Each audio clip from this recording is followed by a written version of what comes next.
అందరికీ నమస్కారం. ఈరోజు నాకు ఎంతో సంతోషంగా ఉంది. ఎందుకంటే గలగల పారే కృష్ణమ్మ ఒకవైపు ఉంటే పసుపు దళంతో మంగళగిరి వేలాది మందితో జనాలతో క్రిక్కిరిసిన విధానాన్ని చూస్తుంటే తెలుగుదేశం పార్టీ నల్లేరు మీద నడకగా గెలిచే అవకాశం ఉందని మీకు చెప్తున్నాను. నేను మీకు ఒక వ్యక్తి గురించి చెప్పాలి. నాకంటే మీకు బాగా తెలుసు.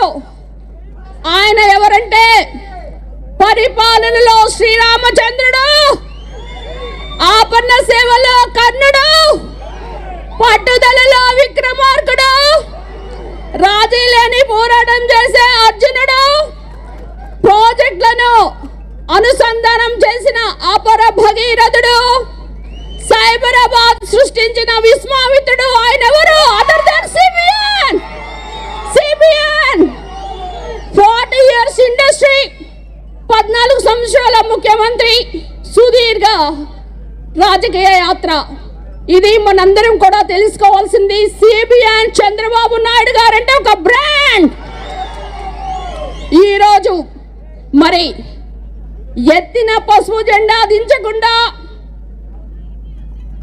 తెలుగుదేశం పార్టీ కష్టకాలంలో ఎన్నో వేధింపులకు కేసెస్ కూడా వెరవకుండా ఎంతో ఉత్సాహంతో వచ్చిన పసుపు దళానికి మీ అందరికీ నా పాదాభివందనం. మరి మేము సైతం బాబు కోసం అని మహిళా శక్తికి రోజు వచ్చింది. మహిళలందరూ కూడా అవినీతి పాలనకు చరమగీతం పాడి అభివృద్ధికి పదంలో దూసుకుపోతున్న చంద్రబాబు నాయుడు గారికి మేమందరం కూడా అండగా ఉన్నామని ఈరోజు మీరందరూ ఒకటి గుర్తు చేస్తున్నారు. మన గడపలకు పసుపు కుంకుమ ఎలానో ఈరోజు ఆంధ్రప్రదేశ్ ప్రతి గడప కూడా పసుపు జెండా, అదే మన ఎజెండా అని కూడా నేను ఈరోజు గంటాపదంగా చెప్తున్నాను. ఈరోజు మరి నేను ఇక్కడ నుంచోని మరి నారా చంద్రబాబు నాయుడు గారి ముందు నేను ఈరోజు మాట్లాడుతున్నానంటే అది అంతా కూడా వైసీపీ ప్రభుత్వం చేసిన అరాచకమైన సస్పెన్షన్ అని కూడా ఈరోజు మీకు గుర్తు చేస్తున్నాను. ఒక దళిత ఎమ్మెల్యేని నా ఎస్సీ, నా బీసీ, నా మైనారిటీస్ అంటుంటారు. మరి ఎవరికి? దళితులకి ఎస్సీ సప్లాన్స్ ఇచ్చారా? మీ 25,000 కోట్లు ఎక్కడికి పోయినాయి? మీకు రావాల్సిన 16.5% బడ్జెట్ లో మీకు ఏమైనా వచ్చిందా అని ఈరోజు నేను అడుగుతున్నాను. మీకు ఒకటి ఈరోజు గుర్తు చేస్తున్నా. మనకి స్విగ్గీ, జొమాటోలో ఏమొస్తుందమ్మా? మనకి ఇంట్లో కావాల్సిన ఉప్పులు, పసుపులు, యాక్సెసరీస్. కానీ మన ఆంధ్రప్రదేశ్లో డోర్ డెలివరీ ఏమొస్తాయో తెలుసా? Dead bodies.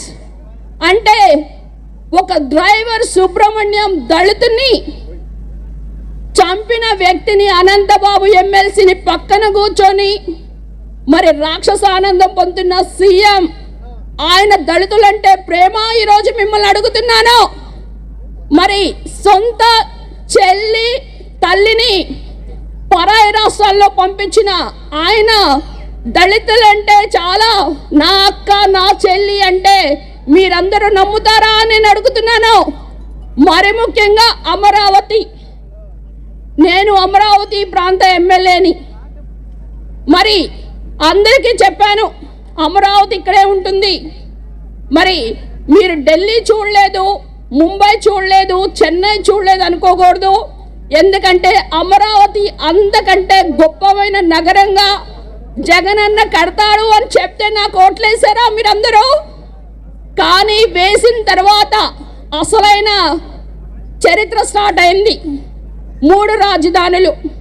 ఈ 3 రాజధానులతో మరి అమరావతి దళిత రైతులు, అమరావతి మహిళా రైతులు కూడా ఈ రోజుకి ఆల్మోస్ట్ 1467 రోజుల పైన ధర్నాలు చేస్తున్నారు. మరి అమరావతి ఎక్కడుంది? SC constituency. మరి ఎస్సీ కాన్స్టిట్యుయెన్సీ దాని చుట్టూ కూడా 7 ఎస్సీ కాన్స్టిట్యుయెన్సీస్ ఉన్నాయి.